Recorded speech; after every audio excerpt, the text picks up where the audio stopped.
ராணுவத்தை அவமதிக்கும் வகையில் பேசியதாக தொடரப்பட்ட வழக்கில் ராகுல் காந்திக்கு லக்னோ நீதிமன்றம் அழைப்பாணை அனுப்பியுள்ளது.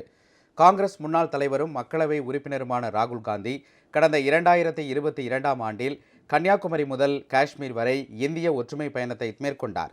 இந்த பயணத்தின் போது செய்தியாளர்களிடம் பேசிய அவர், இந்திய எல்லையில் 2000 சதுர கிலோமீட்டர் பரப்பை சீன ராணுவம் அபகரித்து விட்டதாக குற்றம் சாட்டியிருந்தார்.